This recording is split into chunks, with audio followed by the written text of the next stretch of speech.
नमस्कार मंडळी. तर आपण आलो आहेत शेतात.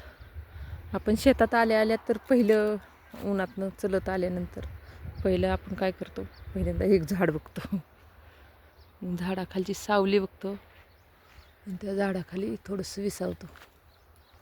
थोडंसं बसल्यानंतर मग बघा, मी ह्या बाबळीखाली येऊन बसत असतो. स्पेशल बाबळ आहे ही आमची, शेतात आल्यानंतर बसायची.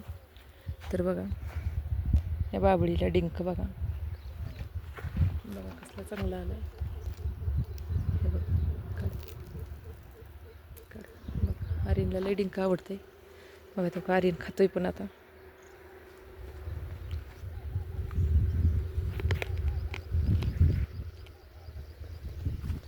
वाजलेला ऐकू आला का? कडकड चावून खातोय. छान लागतंय, खूप टेस्टी लागतंय. आणि ह्याच बाबळीला येते. दुसरी तिकडली बाबळ आहे ना, त्या बाबळीला येत नाही आमच्या. ह्या बाबळीलाच एकट्या डिंक येते. ती पण असं करावं लागतं ह्याला. बघा जरा ताजा डिंक आहे. हे बघा, ताजा डिंक आहे. हे बघा,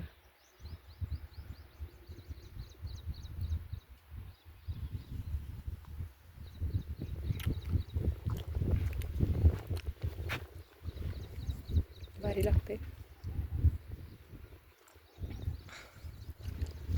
चांगला डिंक आलाय. वर पण आहे, गोड लागतंय. आणि डिंक खाल्ल्याने हाडं वगैरे मजबूत होते. थोडंसं कॅल्शियम पण भेटते त्याच्यातनं. तिथं पण आलाय बघा, तिथं पण आलाय. तर हे काय असतं तर डिंक असतं म्हणजे हात इतका चिकट झाला आहे आता. झाडातनं जे पाणी निघतं,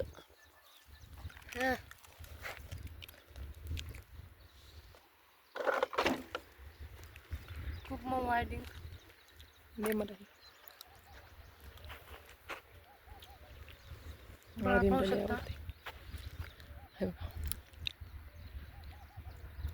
डिंक खात जावा, खूप चांगला असते. आणि तो दुसऱ्या कुठल्या झाडाचा खायचा नाही. ओरिजिनल फक्त आपला ह्याचाच खायला चालतो, बाबळीचा.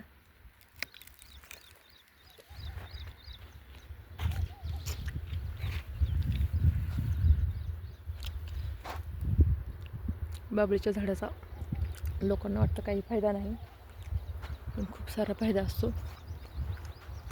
शेतातले अवजारे करायला, परत असा डिंक वगैरे. बघा मित्रांनो, आता हाताला काहीच लावलेलं नाही, किती डिंक मजबूत आहे तुम्हाला दाखवतो. बघा मित्रांनो, किती बघा किती घाण लागली, किती मजबूत असते डिंक. खूप चिकट आहे.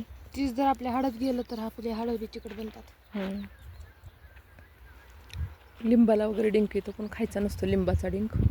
शेवग्याला तर भरपूर येतो, पण खूप घाण असतो शेवग्याचा डिंक. जे आपल्या झाडातनं पाणी येतं ते आटून त्याचा डिंक तयार होतो. ते खूप शुद्ध असतो. हाडं खूप मजबूत होतात. कोणाला जखम वगैरे हाडबीड मोडलेलं असेल तर डिंक खात जावं.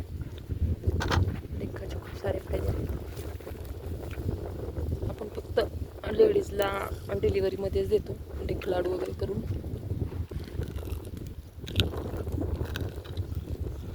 पण माझं तर असं म्हणणं आहे की दररोज एक तरी खडा खाल्ला पाहिजे डिंकाचा.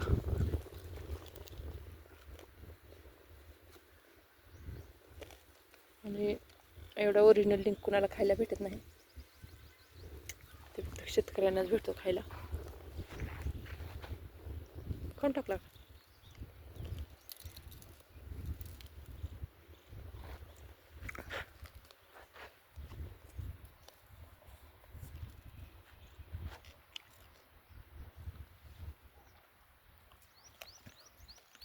गहू केलेला, हरभरा केलेला आहे, बिस्कुट आहे.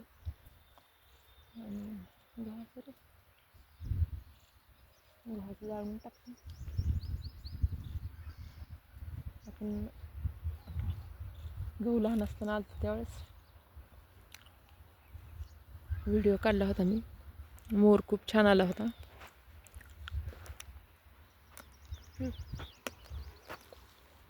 लय गोड लागली. तुझ्याकडे ठेव. खायचं असलं खा, नाही तर ठेव.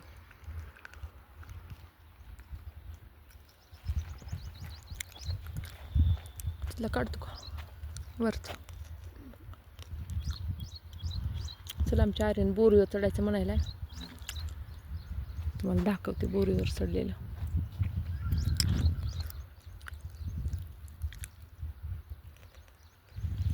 दिन जरा वेगळाच लागायला. ताजा छान लागायला, वाळलेलं नाही ना. बोरीवर तरी बघा बोरीवर चढायला. चल्ला बघा, चल्ला. त्या बोरीवर नाही रे, ह्या म्हणलं. शेतकऱ्याची खरी संपत्ती शेतकऱ्याच्या शेतात आलेली झाडं.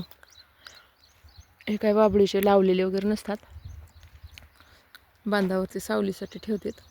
झाडं ती मनाने चाललेली असते, बोरीची बाबळीची. ती काय लावायची गरज नसते. हे असं लिंबाचं. शेतात सावलीची खूप गरज लागते.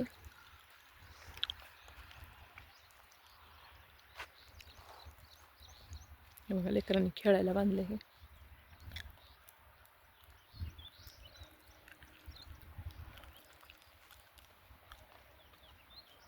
हे बघा तिथे पण आहे डिंक, चमकतोय बघा माझ्या डोळ्यावर. बघा लवकर न काढल्यामुळं काळा पडलाय जरा, आता चमकतोय. चला तर मग मंडळी,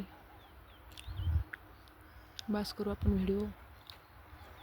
चॅनलला लाईक करा, सबस्क्राईब करा.